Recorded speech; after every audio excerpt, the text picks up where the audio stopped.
السلام عليكم ورحمة الله وبركاته. ازيكم طلاب الأعزاء، طلاب الفرعون في كل مكان في مصر. أهلا بكم حبايب قلبي دفعة 2025.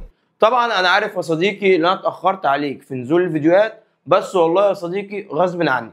بس بإذن الله هنرجع للمواعيد بتاعتنا تاني، اللي هو بإذن الله كل جمعة هينزل لك الفيديو الخاص بيك. النهارده بإذن الله هنشرح الدرس الثاني في الوحدة الثانية. فكل اللي انا محتاجه منك في الفيديو ده انك تسمي الله وتصلي على رسول الله وتجهز ورقه وقلم وتستناني. يلا بقى يا صديقي نشوف الدرس الثاني في الوحده الثانيه بيتكلم عن ايه. انت عندك الدرس الثاني بعنوان الحياه الاقتصاديه. يعني عايز يكلمك عن الحياه الاقتصاديه عند مين؟ عندي يا محترم الفراعنه. مين هم الفراعنه؟ اللي هم المصريين القدماء. طب عايز اعرف يعني ايه اصلا حياه اقتصاديه. تعالى يا صديقي بص يا باشا، لما اجي اقول لك الدرس اهو بعنوان الحياه الاقتصاديه.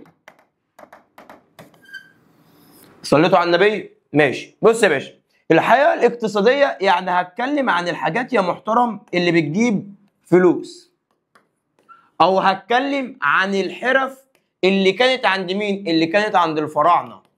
يعني هكلمك على الانشطه الايه؟ الاقتصاديه. ايوه، يعني ايه يا مستر؟ يعني درسنا النهارده عايز اكلمك عن الشغلانات او عن الحرف او عن الحاجات اللي كانت بتجيب فلوس ايام الفراعنه. وكلمه بتجيب فلوس دي مثال، عشان في واحد قاعد ورا الكاميرا يقول لي مستر هو الفراعنه كان عندهم فلوس؟ ده كانوا بيتعاملوا بالمقايضه. لا يا محترم، انا هنا قصدي على الفلوس مثال اللي بتجيب لهم الدخل، اللي يقدر يا محترم يشتغل عشان يعرف ياكل ويشرب. حلو، يبقى درسنا النهارده اللي هو الدرس الثاني في الوحده الثانيه هكلمك على الحاجات اللي بتجيب فلوس، على الحاجات اللي بتعمل دخل، على الحاجات يا محترم اللي الفراعنه كانوا بيشتغلوها، يعني عن الحرف او عن الانشطه الايه؟ الاقتصاديه. صليتوا على النبي؟ ماشي. بص يا محترم، لما نيجي نبص على الشغلانات او على الانشطه الاقتصاديه او على الحياه الاقتصاديه عند الفراعنه هتلاقيها بتتكون من رقم 1 الزراعه، رقم 2 الصناعة، رقم 3 التجارة. تتكون من كام حاجة محترم؟ 3. أول حاجة الزراعة، الصناعة، التجارة. حلو. تيجي تقول لي يا مستر هم ليه الفراعنة اشتغلوا في الزراعة والصناعة والتجارة؟ أقول لك هم اشتغلوا في الزراعة والصناعة والتجارة علشان يا محترم ربنا سبحانه وتعالى وهب مصر اسمع مقومات طبيعية. ربنا سبحانه وتعالى ادى لمصر ايه؟ مقومات طبيعيه، يعني حاجات طبيعيه. الحاجات الطبيعيه دي ساعدتنا احنا كفراعنه نشتغل في الزراعه ونشتغل في الصناعه ونشتغل فين؟ في التجاره. بص يا محترم، ايه هي يا مستر المقومات الطبيعيه اللي ساعدتنا اشتغل في ايه؟ في الزراعه والصناعه والتجاره اللي بقول عليهم الحياه الاقتصاديه. اقول لك يا محترم عندك اول حاجه هي نهر النيل. هي ايه؟ نهر النيل. مش نهر النيل ده من المقومات الايه؟ الطبيعيه. نهر النيل ده يا محترم ساعدنا ان احنا نشتغل فين؟ في الزراعه. حلو. تاني حاجه يا محترم هي الاحجار والمعادن اللي انا بقول عليها الثروات المعدنيه. ربنا سبحانه وتعالى ادى لمصر احجار ومعادن، فاحنا استخدمنا الاحجار والمعادن دي في حرفه ايه؟ في حرفه الصناعه. تيجي تسالني ازاي؟ اقول لك ما انا لو جبت حجر ممكن اصنع منه تمثال، لو جبت معدن زي الذهب ممكن اعمل منه ايه؟ ممكن اعمل منه حلي. يبقى انا يا محترم ربنا سبحانه وتعالى وهب مصر ايه؟ مقوماتها طبيعيه زي نهر النيل، ده ساعدني في حرفه الزراعه. تاني حاجه يا محترم ربنا سبحانه وتعالى ادانا احجار وادانا معادن، يعني ادانا ثروات معدنيه خلتنا نستغلها في الصناعه. حلو. وبقول لك برضو ربنا سبحانه وتعالى ادانا موقع جغرافي متميز. موقع جغرافي ايه؟ متميز. استغلينا الموقع الجغرافي المتميز ده في ايه؟ في التجاره. يبقى تاني يا صديقي لما اجي اقول لك الدرس الثاني في الوحده الثانيه بيكلمنا عن ايه؟ بيكلمنا عن الحياه الاقتصاديه. يعني ايه الحياه الاقتصاديه؟ يعني الحاجات اللي بتجيب فلوس، الحاجات اللي بتعمل دخل عند المصريين. هكلمك عن الحرف، هكلمك عن الانشطه الايه؟ الاقتصاديه. عند مين؟ عند الفراعنه. ايه هي الانشطه الاقتصاديه؟ هتقول لي زراعه، صناعه، تجاره. طب هم ليه اشتغلوا في الحاجات دي؟ عشان ربنا سبحانه وتعالى ادانا مقومات طبيعيه زي نهر النيل، زي الاحجار والمعادن، زي الموقع الجغرافي الايه؟ المتميز. لما اجي اسالك سؤال، مش الانسان المصري القديم اللي هم الفراعنه قدروا يستغلوا او يستثمروا ايه؟ نهر النيل. يستغلوه في ايه؟ في الزراعه. وقدروا يستغلوا ويستثمروا ايه؟ الاحجار والمعادن في ايه؟ في الصناعه. وقدروا يستغلوا ويستثمروا الموقع الجغرافي المتميز في التجاره. صح؟ صح. يعني انا ممكن اقول على الانسان المصري القديم ده ان هو عنده حسن استثمار الموارد، الله، وممكن اقول عليه ان هو عنده حسن استغلال الموارد. ان هو يا محترم قدر يستغل الموارد اللي عنده او قدر يستثمر الموارد اللي عنده في ايه؟ في الزراعه والصناعه والتجاره. صليتوا على النبي؟ صلينا على النبي. بص يا محترم، هنبدا بقى ناخد اول حاجه معانا وهي ايه؟ وهي الزراعه. بص يا باشا، قبل ما اكلمك على الزراعه عايز اقول لك ان مصر دي تعتبر، اسمع كده، من الحضارات الزراعيه.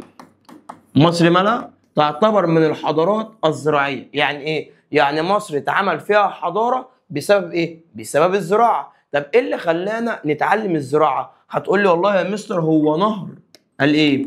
النيل. عشان كده بقول لك، اسمع، بقول لك اني يعد نهر النيل ده هو العامل الرئيسي، هو العامل الرئيسي في قيام الحضارات الايه؟ الزراعيه. تيجي تقول لي ازاي يا مستر؟ مش احنا قلنا ان العامل الرئيسي في قيام الحضارات هو كفاح الانسان؟ اقول لك انت قلت اهو العامل الرئيسي في قيام الحضارات، قصده على الحضارات كلها، قول له كفاح الانسان.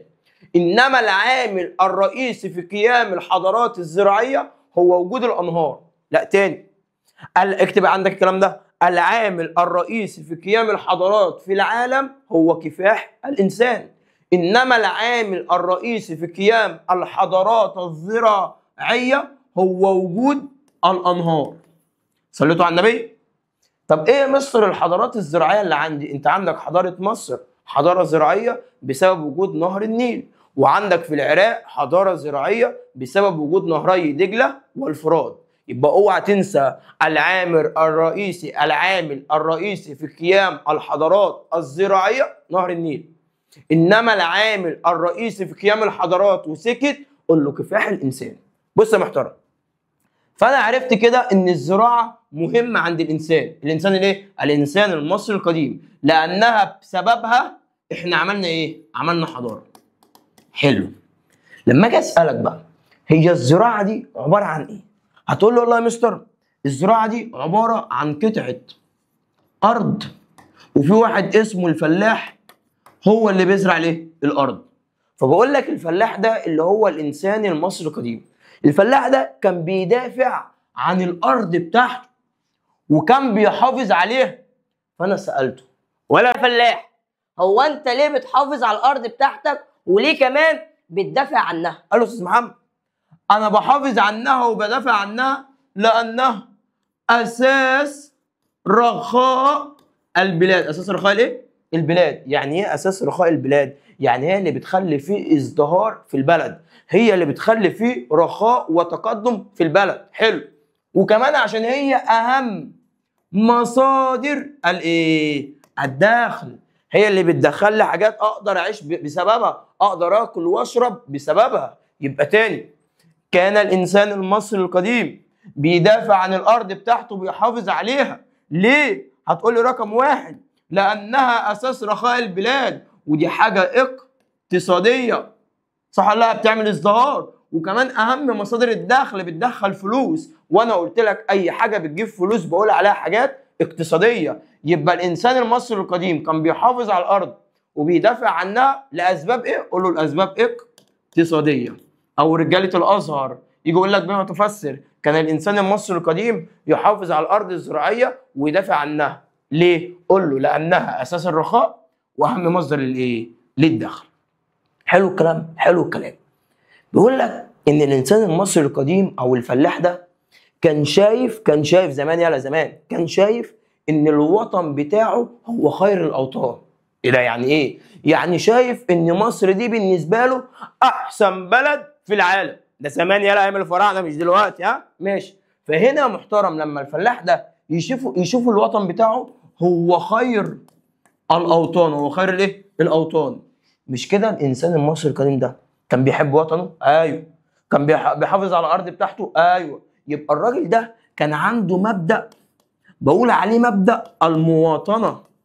بيحب الوطن، بيحب ايه؟ الوطن. الراجل ده كان عنده وفاء، الراجل ده كان عنده إخلاص للبلد. ليه؟ لأن كان شايف وطنه خير الأوطان، كان شايف إن مصر دي أحسن بلد في العالم. ده إمتى الكلام ده؟ أيام الفراعنة. كان شايف إن تراب مصر ده يتقل بالإيه؟ بالدهب. حلو. يبقى أنا عرفت أول حاجة إن مصر دي حضارة زراعية، والعامل الرئيسي اللي خلى مصر حضارة زراعية هتقول لي هو إيه؟ هو نهر النيل. إنما العامل الرئيسي اللي بيخلي فيه حضارات هو كفاح الإنسان. قلت لك ان الزراعه دي عباره عن ارض، ومين بيزرعها؟ الفلاح. مين الفلاح؟ اللي هو المصري القديم. الراجل ده كان بيحافظ على الارض وبيدافع عنها. ليه؟ قلت لك لانها اساس الرخاء، هي اللي بتعمل ازدهار، اهم مصدر للدخل، يعني بيدافع عنها لسبب اقتصادي. قلت لك كان بيشوف الوطن بتاعه انه خير الاوطان.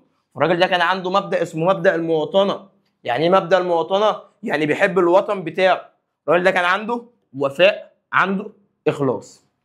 تمام يا صديقي؟ تمام. تعال بقى نشوف هناخد ايه في الزراعه. بقول لك يا محترم، تعال نكتب هنا كده باللون الايه؟ الاحمر.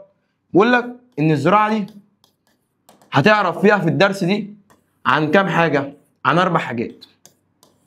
كام حاجه محترم؟ 4 حاجات. اول حاجه يا عم محمد هاجي اكلمك عن المحاصيل الزراعيه. اول حاجه اكلمك عن ايه؟ عن المحاصيل الزراعيه. الحاجه الثانيه اكلمك عن الملكيه الزراعيه.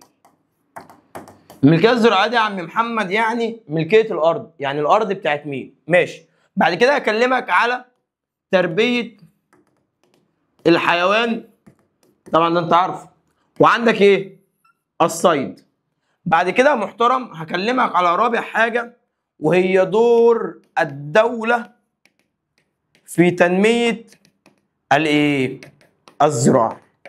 يبقى أنا عندي يا محترم هتكلم في الزراعة عن كام حاجة؟ عن 4. أول حاجة المحاصيل الزراعية. عارف يعني إيه محاصيل زراعية؟ يعني الناس دي كانت بتزرع إيه؟ قمح والكلام ده. حلو. الملكية يعني الأرض ذات نفسها بتاعت مين؟ تربية الحيوان يعني هما بيربوا حيوانات وكمان بيحبوا الإيه؟ الصيد. وبعد كده اكلمك على دور الدوله ذات نفسها، دورها ايه؟ اتجاه ايه؟ الزراعه. يبقى انا عندي يا محترم في الزراعه اعرف كام حاجه؟ 4. رقم 1 ده قول معايا المحاصيل الزراعيه. رقم 2 الملكيه الزراعيه. رقم 3 تربيه الحيوان والايه؟ والصيد. اخر حاجه يا محترم دور الدوله في تنميه الايه؟ الزراعه. يبقى انا اعرف كام حاجه يا محمد؟ 4. اول حاجه ايه؟ محاصيل زراعيه، ملكيه زراعيه، بعد كده دور الدوله في تنميه الزراعه. صليتوا على النبي. تعال نبدا على اول حاجه نتكلم عنها، وهي المحاصيل الايه؟ الزراعيه. بص يا باشا، لما نيجي نبص على المحاصيل الزراعيه ايام الفراعنه بيقول لك ان المحاصيل دي اسمع كان فيها تعدد. كان فيها ايه؟ تعدد. يعني ايه كان فيها تعدد؟ يعني المحاصيل عند المصريين القدماء كانت كتير. ليه يا عم؟ ليه عندك تعدد في المحاصيل؟ قال له الله استاذ محمد علشان عندي اسمع تنوع في المناخ. عشان عندي ايه؟ تنوع في المناخ. فالتنوع اللي في المناخ ده خلى عندي محاصيل متعدده، وكمان خلى عندي تكامل وتكافل. وكمان يا محترم تنوع المناخ ده خلى عندي اختلاف في درجة الايه؟ الحرارة. عارف يعني ايه يا محمد بيه؟ يعني ايه اختلاف في درجة الحرارة؟ زي ما احنا عندنا كده فصل الصيف، فصل الشتاء، الخريف، الربيع. مش احنا في فصل الصيف بيبقى فيه محاصيل معينة، والخريف محاصيل ايه؟ معينة، الشتاء محاصيل معينة، الربيع محاصيل معينه. فانا يا محترم لما درجه الحراره اختلفت، ايه اللي زاد؟ المحاصيل ايه؟ الزراعيه. وكمان بقى عندي تنوع في الايه؟ في المناخ. ممكن يبقى صعيد مصر غير يعني مثلا فوق غير تحت. بالظبط. حر وفوق مثلا تبقى ساقعه. تمام. فعندك المحاصيل اللي فوق بتبقى غير المحاصيل ايه؟ اللي تحت. بيحصل تنوع. فبيحصل تنوع او تعدد. يبقى تعدد المحاصيل الزراعيه حصلت بسبب تنوع الايه؟ المناخ او اختلاف في درجه الحراره. طب انا يا محترم ليه بقى عندي تنوع مناخ او ليه بقى عندي اختلاف في درجه الحراره؟ قول له بسبب الموقع الفلكي. ايه يا مستر الموقع الفلكي ده؟ خدته في اعدادي، اللي هو الموقع بالنسبه لخطوط الطول ودوار الايه؟ ودوار العرض. عايزك تعرف يا صديقي ان في فرق بين الموقع الفلكي والموقع الجغرافي. الموقع الجغرافي هو الموقع بالنسبه لليابس والماء، والموقع الجغرافي ده بيساعدني في ازدهار التجاره. انما الموقع الفلكي ده بيساعدني في تنوع المحاصيل الزراعيه، يعني بيساعدني في الزراعه. الله، لا تاني، الموقع الفلكي بيساعدني في الزراعه، بيخلي عندي تنوع في المحاصيل الزراعيه. انما الموقع الجغرافي بيساعدني فين؟ في التجاره، بيخلي عندي ازدهار في التجاره. صليتوا على النبي؟ حلو. انت دلوقتي يا مستر عمال تقول لي عندك تعدد محاصيل وعندك محاصيل كتير. ايه هي المحاصيل اللي عندي؟ بص يا باشا، انت عندك يا محترم 6 محاصيل، 6 انواع من المحاصيل الزراعيه. ادي 1، ادي 2، ادي 3، وادي 1، ادي 2، ادي 3. بص يا باشا، عندك اول حاجه عندك هي الحبوب، بعد كده البقول، بعد كده نباتات الزيتيه، النباتات الزيتيه، بعد كده عندك هنا اشجار مثمره، بعد كده الخضروات، بعد كده الالياف. تاني، يبقى انا عندي كام نوع من المحاصيل؟ عندي 6. بقول عليهم ايه؟ حبوب بقول نباتات زيتيه. ايه؟ حبوب بقول نباتات زيتيه، اشجار مثمره خضروات الياف، اشجار مثمره خضروات الياف. تاني بقول ايه؟ حبوب بقول نباتات زيتيه، اشجار مثمره خضروات الياف. تاني بقول عليهم ايه؟ حبوب بقول نباتات زيتيه، اشجار مثمره خضروات الياف. قولهم كده يا محمد. حبوب بقول نباتات زيتيه، اشجار مثمره خضروات الياف. تاني حبوب بقول نباتات زيتيه، اشجار مثمره خضروات الياف، اشجار مثمره خضروات الياف. تاني اشجار مثمره خضروات الياف. دي يا محترم كام حاجه من المحاصيل؟ 6. حلو. ايه هي بقى يا مستر الحبوب دي؟ الحبوب دي يا محترم اللي هي عندك القمح والشعير، القمح والايه؟ والشعير. البقول دي اللي بتجيب لكم تخلف. ايه بقى البقول دي؟ عندك مثلا الفول، عندك العدس، عندك يا محترم الترمس، دي كلها بقول. طب النباتات الزيتيه زي الايه؟ السمسم. طب اشجار مثمره انت عارفه اللي هو البلح، ماشي. الخضروات زي مثلا الثوم، البصل، اللي قال الطماطم دي فاكهه مش خضروات، ماشي. الياف زي يا محترم الايه؟ الكتان. يبقى تاني انا عندي تعدد في المحاصيل الزراعيه. ليه؟ بسبب تنوع المناخ او بسبب الموقع الفلكي او بسبب اختلاف في درجه الحراره. ايه هي المحاصيل اللي عندي؟ انا هشاور وانت تقول. حبوب بقول نباتات زيتيه، اشجار مثمره خضروات الياف. تاني حبوب بقول نباتات زيتيه، اشجار مثمره خضروات الياف. صليتوا على النبي؟ بص يا محترم، انا دلوقتي بقى عندي تنوع او تعدد في المحاصيل، بس عايزك تعرف ان اهم محصول عندي هو محصول ايه؟ الحبوب. وعشان محصول الحبوب يعني الحبوب الغذائيه او القمح والشعير من اهم المحاصيل اللي عندي، عملت حاجه اسمع عملت حاجه يا محترم اسمها الصوامع. حاجه اسمها ايه؟ الصوامع. الصوامع دي انا عملتها علشان اخزن الحبوب. صليتوا على النبي؟ ايه هي الصوامع دي؟ الصوامع دي يا محترم دي بتكون كده على شكل مخروطي، على شكل ايه؟ مخروطي. حلو الكلام. وعندك هنا كده محترم في سلم اهو، ده سلم، وده الانسان المصري القديم. فكان الانسان المصري القديم ده بيطلع على ايه؟ على السلم، وهنا كده في فتحه من فوق.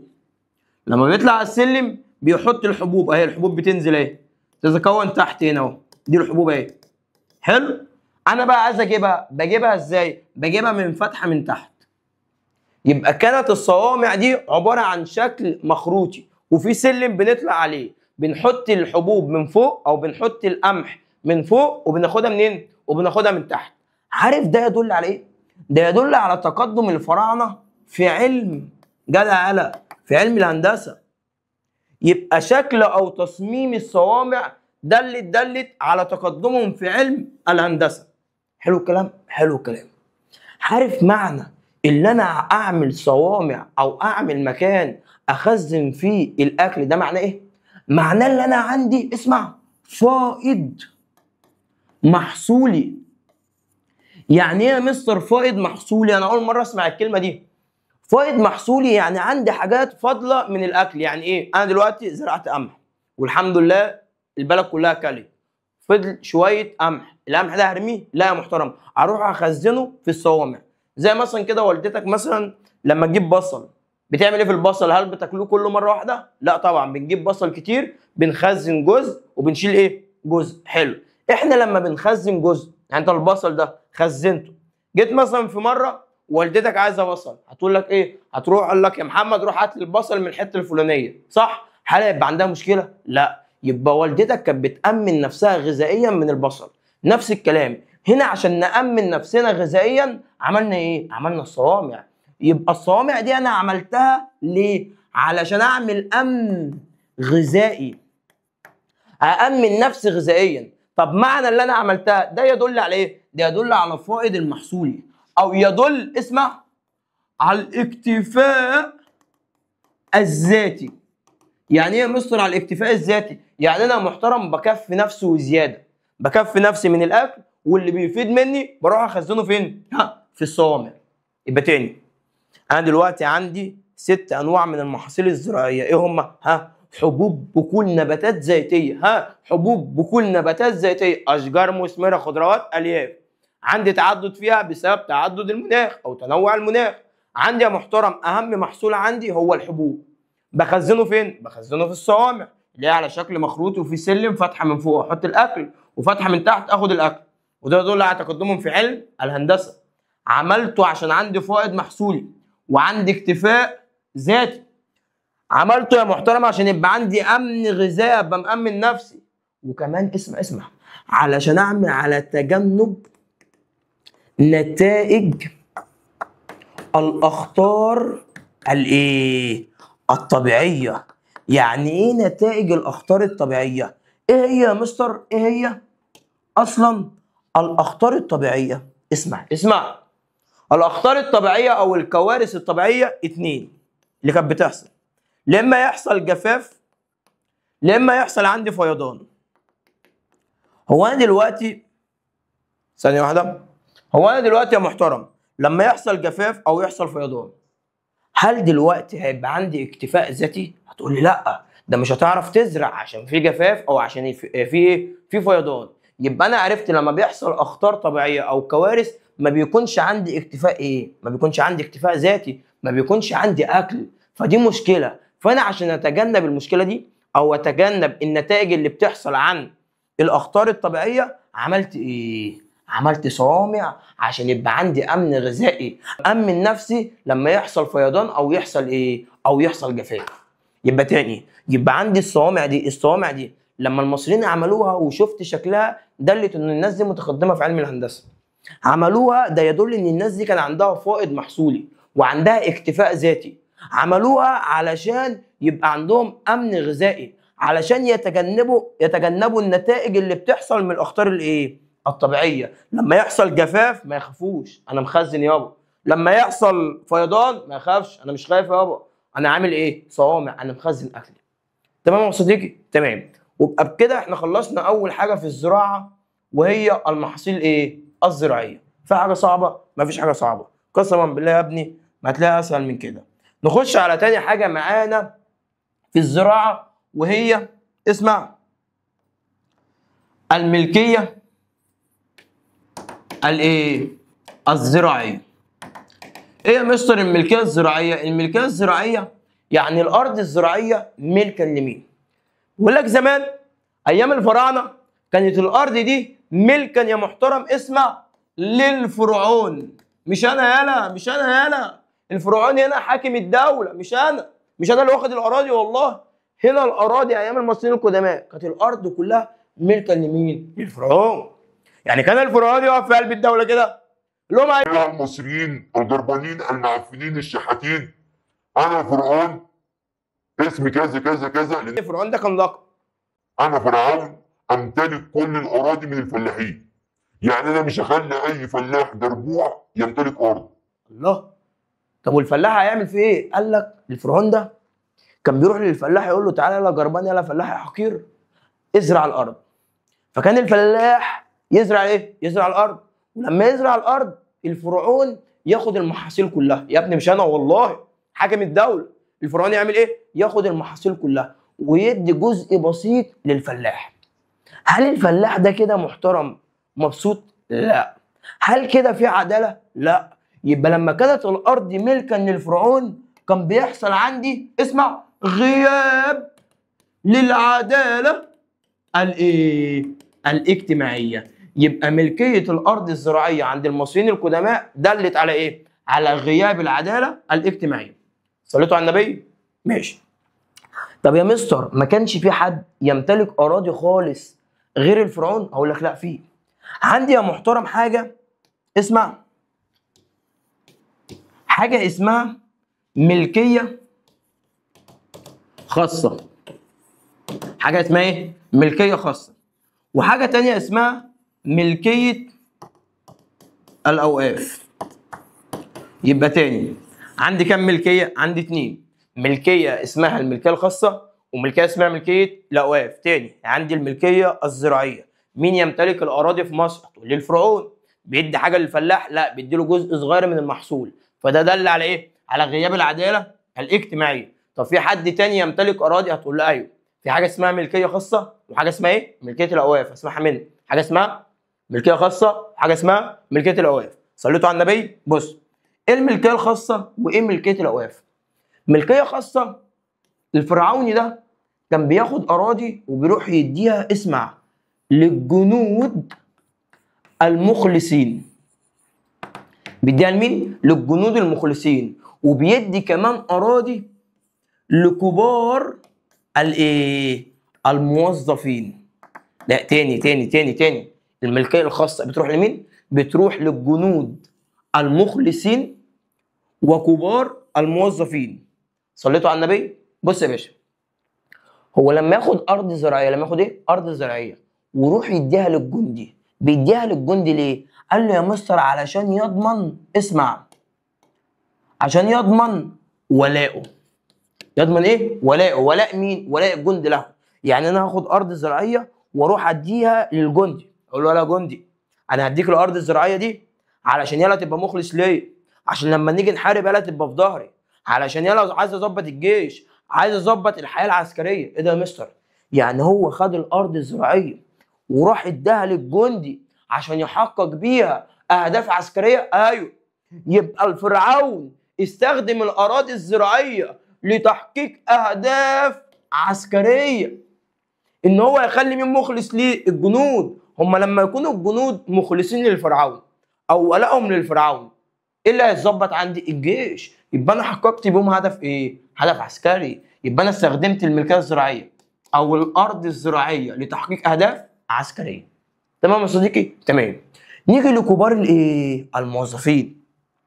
هنا فرعون هياخد الارض الزراعيه ويروح يديها رشوه لكبار الموظفين.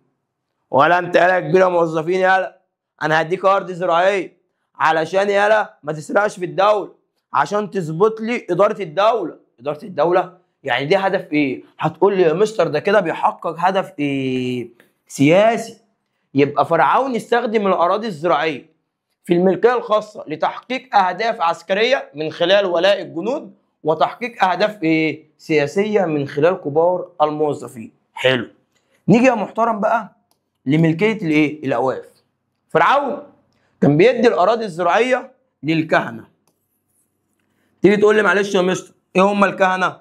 الكهنه دول اللي هم تلاقيهم في المسلسلات قصيرين كده وقرع، قرع يالا، الكهنه مش حد تاني، قرع ولابسين ابيض، دول بقول عليهم ايه؟ الكهنه. الكهنه دول كانوا بياخدوا اراضي من الفرعون يستخدموها في المعابد وفي المقابر. حاجه اسالك سؤال، مقابر ومعابد كده يحقق اهداف ايه؟ جدع على اهداف دينيه. يبقى كان فرعون يستخدم الاراضي الزراعيه لتحقيق هدف عسكري، لتحقيق هدف سياسي، لتحقيق هدف ديني. صليتوا على النبي؟ ماشي. لما اجي اسالك يا محترم واقول لك كم واحد هنا يمتلك اراضي زراعيه؟ كم واحد في مصر كان يمتلك اراضي زراعيه؟ هل الغبي اللي قال لي 3 قسما بالله والمتخلف اللي قال 5؟ بص يا محترم، هنا اللي يمتلكوا اراضي زراعيه هم 4. كم واحد يا محترم؟ 4. رقم 1 هو الفرعون. الفلاح ما بيمتلكش، الفلاح بيزرع وبياخد جزء من المال ويتكل على الله. اللي يمتلك اراضي زراعيه الفرعون. تاني حاجه الجنود معاهم اراضي زراعيه. الموظفين رقم 3.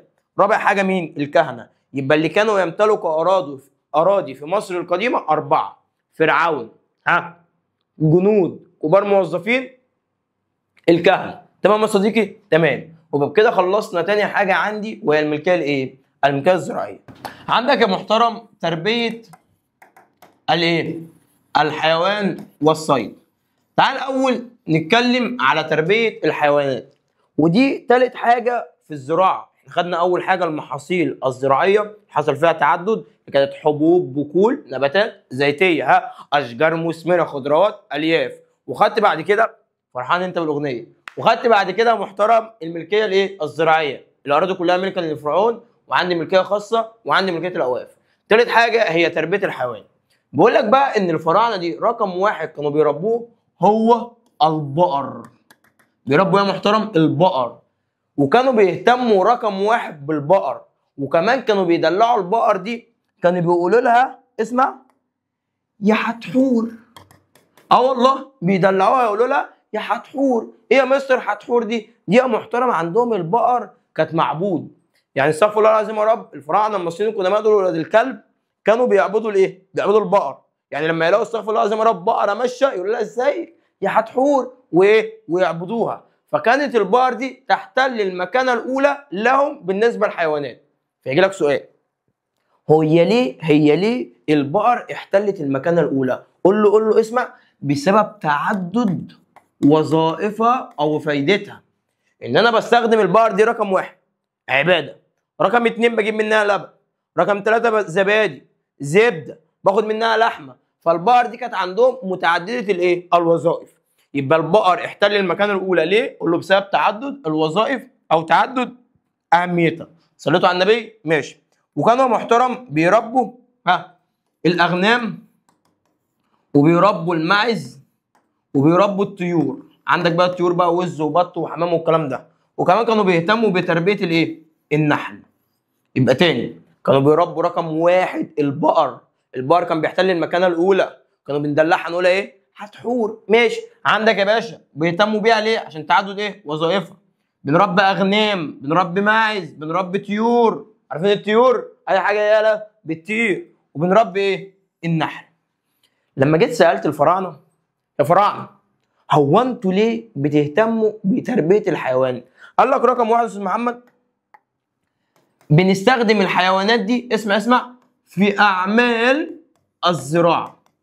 قلت لهم يعني ايه بتستخدموها في اعمال الزراعه؟ قال لي مش ساعات بتروح الارض الزراعيه تلاقي واحد متخلف عقليا رابط البقره في قلب عربيه وعمال تجر الايه؟ العربيه عشان يعمل بيها الزراعه. فعندك الحيوانات دي بنستخدمها في اعمال ايه؟ الزراعه، ودي حاجه اقتصاديه. رقم 2 احنا بنربي الحيوانات عشان بنستفاد منها، بناخد منها لحوم، بناخد منها البان، بناخد منها الصوف، الوبر بتاعها. كل الحاجات دي بنستفادها منين؟ من تربيه الحيوان. يبقى انا عندك تربيه الحيوان، الناس دي كانت بتربي رقم 1 بقر، اغنام، معز، طيور، نحل. اوعى تنسى النحل، اوعى تنسى النحل. ماشي. قلت لك يا محترم احنا بنربيها لاهداف اقتصاديه. اول حاجه اعمال الزراعه، ثاني حاجه بناخد منها لحوم، البان ايه؟ وصوف والوبر. ماشي. تعال نتكلم بقى على اهم حاجه معايا يا محترم، وهي اسمع، هي الصيد. وده محترم باذن الله لازم يجي لك عليها امتحان في اخر السنه. انواع الصيد عند المصريين. طبعا عشان انواع الصيد داخله كده ما بين السطور، محدش بيشرحها بالتفصيل، بيقولها في قلب تربيه الحيوان وايه وعبله واديله. وانت هتشوف الكلام ده عندك يا باشا اليوتيوب، قلب فوق تحت يمين شمال وشوف بيشرحوا ازاي الصيد. ماشي. عندك انواع الصيد عند المصري القديم 3. كم نوع محترم؟ 3. رقم 1 هو البر، صيد البر. تاني حاجه صيد الطيور، وصيد الطيور بقول عليه صيد الايه؟ الجو، حاجات بتطير في الجو. ماشي. تالت حاجه عندي هي الاسماك، وده صيد البحر. يبقى انا عندي بر، جو، بحر. البر اللي هتكلم عنه، صيد الطيور ده جو، صيد الاسماك ده بحر. صليتوا على النبي. عندي كم نوع من الصيد؟ 3. بر، بحر، جو، او بر، طيور، اسماك. ها؟ بر، طيور، اسماك. ها؟ بر، طيور، اسماك. ايه تاني؟ بر، طيور، اسماك. انواع الصيد 3. بر، طيور، اسماك. بر، طيور، اسماك. ماشي. تعال نتكلم على البر. صيد البر ده محترم بيتم في الصحراء. بيتم فين؟ في الصحراء. يعني بيروحوا يصطادوا في الصحراء. لما انت تروح تصطاد في الصحراء، ده مكان امن ولا مكان خطر؟ هتقولي صحراء، ده مكان خطر. عشان كده بقول ان صيد البر ده محترم يعد، اسمع، من اخطر انواع الايه؟ الصيد. يعد صيد البر من اخطر انواع الصيد لانه بيتم فين؟ في الصحراء. طب يا مستر هم بيروحوا الصحراء يعملوا ايه؟ بيصطادوا حاجتين. بيصطادوا كام حاجه؟ 2. بيصطادوا رقم 1 هو الغزلان. رقم 2 بيصطادوا يا محترم هي الاسود.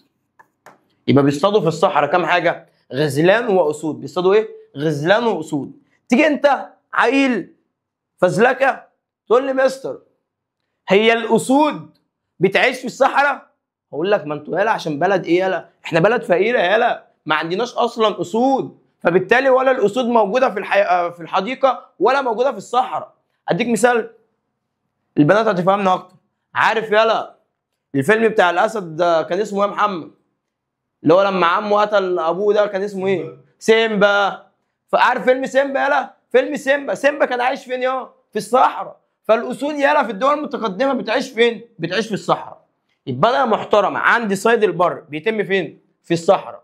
الصيد اللي بيتم في الصحراء ده بنصطاد غزلان وبنصطاد ايه؟ اسود. صليتوا على النبي؟ ماشي. قلت لك نوع الصيد ده من اخطر انواع الصيد.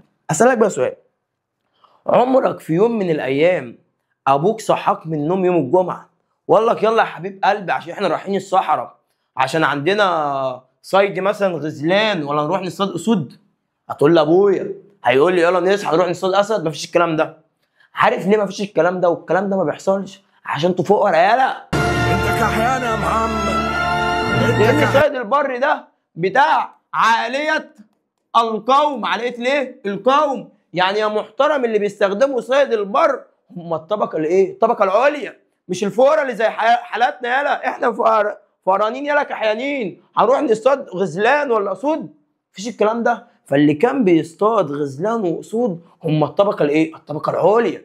عاليه ايه؟ عاليه القوم. يبقى هنا يا محترم صيد البر ده كان بيدل، اسمع، على التقسيم الايه؟ على التقسيم الطبقي. تقسيم طبقي ده بيفكرني بايه يا مستر؟ ده كده بيفكرني الهي تنجح بمصادر دراسه الحضارات. ايه مصادر دراسه الحضارات دي؟ فاكر يلا البرديات مين كان بيستخدمها؟ عاليه القوم، الطبقه العليا. وعندك يا محترم الاسطراقه. مش الاسطراقه دي والبرديات من مصادر دراسه الحضارات؟ ايوه. مش الاتنين دول كانوا بيدلوا على التقسيم الطبقي؟ ايوه. طب ما صيد البر بيدل على التقسيم الايه؟ الطبقي. يبقى يتشابه صيد البر مع مصادر دراسه الحضارات في ايه؟ في التقسيم الطبقي. مثل ايه؟ مثل البرديات والاسطراقه. صليتوا على النبي؟ ماشي. بص يا باشا، عندك لما هم بيروحوا يصطادوا في الصحراء بيروحوا يصطادوا لايه؟ ايه الهدف بتاعهم؟ هدف ايه؟ ترفيهي. يبقى الهدف بتاعهم هدف ترفيهي. اديك مثال يا محترم. شفت فيلم عندليب الدقي بتاع محمد هنيدي لما راح لاخوه فواز؟ حبيبي يا فواز لما كان قاعد في الخيمه بتاعته في الصحراء يلا وبيصطاد ايه؟ غزلان. مش ده كان من الطبقه اللي ايه؟ من الطبقه العليا، من عاليه ايه؟ عاليه القوم. فالصيد ده اللي بيستخدمه الناس اللي معاها يلا فلوس، يلا مش احنا، يلا مش احنا. ماشي. نيجي بعد كده لصيد الايه؟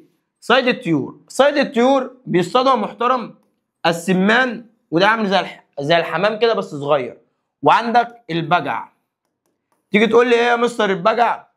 اقول لك كائن كده ابيض وليه بتاع طالع كده. اديك مثال، شفت الكرتون يلا بتاع نيمو؟ شفت البجع اللي شالت نيمو ودخلتها للدكتور؟ تخيلت معايا؟ الولاد مش هتعرف الكلام ده. فالطيور يلا عندك سمان وبجع، وده بقول عليه من اسهل انواع الصيد. يعني عكس ايه؟ عكس صيد البر. يبقى صيد الطيور عكس صيد البر في ايه؟ ان ده من اخطر انواع الصيد، انما ده من اسهل انواع الصيد. ماشي يا محترم. نيجي بعد كده صيد الاسماك. صيد الاسماك ده يا محترم اللي بيصطاد سمك. انا عارف، انا هتقول لي يا مستر على فكرة أنا أبويا ساعات بيصحيني يقول لي يلا نروح نصطاد سمك. اقول لك ليه؟ عشان اللي بيصطاد الاسماك دي هي طبقه الفقراء. الفقراء هم اللي بيصطادوا ايه؟ اسماك.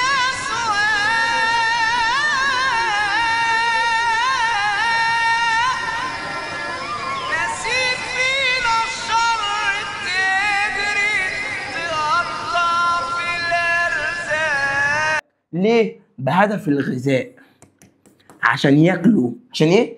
ياكلوا. يعني ممكن اقول عليه عامل بيولوجي. ما العوامل البيولوجيه هي العوامل اللي مسؤوله عن اعضاء الجسم. هو انا لما اكل ايه اللي هيتملي؟ بطني دي من اعضاء ايه؟ من اعضاء الجسم. فانا هنا بروح اصطاد اسماك بهدف الغذاء او بهدف ايه؟ بيولوجي. مين بيصطادها؟ الفقراء. يعني برضو فيها تقسيم طبقي. صليتوا على النبي. بص يا محترم، هنا الاسماك دي هصطادها منين؟ هصطاد اسماك من الترع، من البحيرات، من البحار. بص عيل بيقول لي من البلاعات. فانت عندك هنا الاسماك دي بصطادها من الترع، بحيرات، بحار. يبقى انا عندي انواع الصيد 3: صيد البر، صيد الطيور، الاسماك. قسما بالله يا صديقي مهمه وبيجي عليها اسئله في الامتحانات، وكمان بيجي عليها اسئله كتير. فاتمنى تكون فهمتها وتكون حفظتها. يبقى احنا كده خدنا المحاصيل الزراعيه، خدنا ملكيه الارض الزراعيه، وخدنا تربيه الحيوان والايه؟ والصيد. هنتكلم على اخر حاجه معانا في فيديو النهارده يا محترم، وهي دور الدوله في تنميه الايه؟ الزراعه. دور الدوله في تنميه الزراعه. وطبعا النهارده في فيديو النهارده هنتكلم بس عن الزراعه، وفيديو كمان هكلمك عن الصناعه وعن التجاره. ما تخافش يا صديقي، الفيديو التاني مش هتاخر عليه. بص يا باشا، دور الدوله. مين الدوله اللي هتهتم بالزراعه؟ اسالك سؤال، هي مين الدوله اللي سميت بعصر الرخاء الاقتصادي؟ تقول لها يا مستر اللي سميت بعصر الرخاء الاقتصادي صح يلا، هي الدوله الوسطى اللي هي من الاسره كام للاسره كام؟ ايوه، من الاسره 11 لاسره كام؟ 12. هي دي الدوله او هي دي الحكومه المركزيه اللي هتهتم بتنميه الارض الايه؟ الزراعيه. الدوله هتعمل ايه؟ هتعمل 5 حاجات. كم حاجه محترم؟ 5 حاجات. الدوله هتعمل ايه عشان تنمي الزراعه؟ 5 حاجات. رقم 1 يا محترم، هتعمل مشروعات للري. هتعمل مشروعات ليه؟ للري. رقم 2، هتعمل على إقامة السدود. إقامة إيه؟ السدود. زي سد كده بقول عليه سد اسمه سد اللاهون. صليتوا على النبي؟ بص يا محترم، لما الدولة تعمل مشروعات للري وإقامة السدود، دي الحاجات دي بقول عليها تنمية مستدامة. بقول عليها تنمية ايه؟ مستدامة. يعني ايه تنمية مستدامة؟ يعني تنمية هتفضل مستمرة للأجيال الجاية. تمام. بقول عليها متطلبات الإنتاج الزراعي. أنا عشان أعمل إنتاج زراعي مطلوب مني إن أنا أعمل مشروعات للري وأعمل سدود عشان أحمي نفسي من الفيضان والكلام ده. حلو. عملت إيه تالت حاجة؟ بقول لك الدولة لما عملت مشروعات للري وإقامة السدود، الكلام ده نتج عنه رقم 3 وهي زيادة مساحة الأرض الزراعية. ما طبيعي لما أوفر تنمية مستدامة ولما أوفر متطلبات الإنتاج الزراعي وأعمل مشروعات ري وأعمل سدود، إيه اللي هيزيد عندي؟ مساحة الأرض الإيه؟ الزراعية. ولما مساحة الأرض الزراعية تزيد ده بقول عليه توسع أفقي. يبقى نتج عن مشروعات الري وإقامة السدود توسع أفقي، أو إن الدولة الوسطى عملت في الزراعة توسع أفقي. يعني إيه توسع أفقي؟ يعني زيادة مساحة الأرض الإيه؟ الزراعية. صليتوا على النبي؟ طب لو توسع رأسي يا مستر، توسع رأسي يبقى زيادة في الإنتاج. أقول لك على حاجة ما تنساش، هو أنا لما أزود الإنتاج هيجيب لي إيه؟ هيجيب لي فلوس، يعني هيعمل لي رأس مال، صح؟ إذا ما يعمل لي رأس مال، كلمة رأس مال جاية من كلمة إيه؟ رأسي. يبقى التوسع الرأسي هو زيادة الإنتاج، إنما التوسع الأفقي هو زيادة مساحة الإيه؟ الأرض الزراعية. وجدع يالا، لما بيحصل توسع أفقي بينتج عنه التوسع الإيه؟ الرأسي. ليه؟ لما أزود مساحة الأرض الزراعية، مساحة الأرض هتزيد، ده توسع أفقي. لما مساحة الأرض تزيد، إيه اللي هيحصل في الإنتاج؟ هيزيد، فهيحصل توسع إيه؟ رأسي. إنما الدولة اهتمت بأنهي توسع؟ التوسع الأفقي. التوسع الأفقي هي مساحة الأرض مساحتها بتزيد. التوسع الرأسي الإنتاج ذات نفسه بيزيد. افتكرها، بالإنتاج بيعمل رأس مال يبقى توسع رأسي، مساحة أرض زراعية يبقى توسع إيه؟ أفقي. يبقى الدولة أول حاجة عملتها إيه؟ هتقول لي مشروعات للري، إقامة سدود، زيادة مساحة الأرض الزراعية أو التوسع الأفقي. رقم 4 الدولة عملت إدارات. عملت إيه يا محترم؟ إدارات. عملت كم إدارة؟ عملت 4. كم إدارة محترم؟ 4. رقم واحد عملت إدارة للري. إدارة لإيه؟ للري. عملت إدارة مسح الأراضي. يعني إيه يا مستر؟ إدارة مسح الأراضي، يعني عملت إدارة خاصة تعرف لي عندي كم أرض، مساحة كل أرض قد إيه، دي بقول عليها إدارة مسح الأراضي. تمسح لي الأراضي، تعرف لي الأراضي اللي عندي كام، ماشي. وعندي إدارة للأقاليم. يعني إيه أقاليم؟ يعني محافظات. إدارة للأقاليم يعني إدارة في كل محافظة. وعندي إدارة للزراعة كلها بقى، إدارة شاملة. يبقى أنا عملت أول حاجة مشروعات للري، عملت سدود زي سد اسمه سد اللاهونة هنتكلم عليه كمان شوية، عملت زيادة في مساحة الأرض الزراعية يعني توسع أفقي، عملت إدارات، عملت إدارة للري. عارف يعني إيه ري يالا؟ اللي أنا بس الزرع. إدارة لمسح الأراضي، أعرف عندي كام أرض. إدارة للأقاليم يعني في كل محافظة إدارة. وعملت إدارة لإيه؟ للزراعة. عندك رقم 5 يا محترم، الدولة هتعمل إيه؟ هتعمل رقم 5 إدارة سليمة للأزمات. يعني إيه إدارة سليمة للأزمات؟ يعني أنا لازم في كل دولة لما يحصل أزمة في الدولة لازم يكون في إدارة مسؤولة عن الأزمة دي. زي كده حبيب قلبي قصة سيدنا يوسف.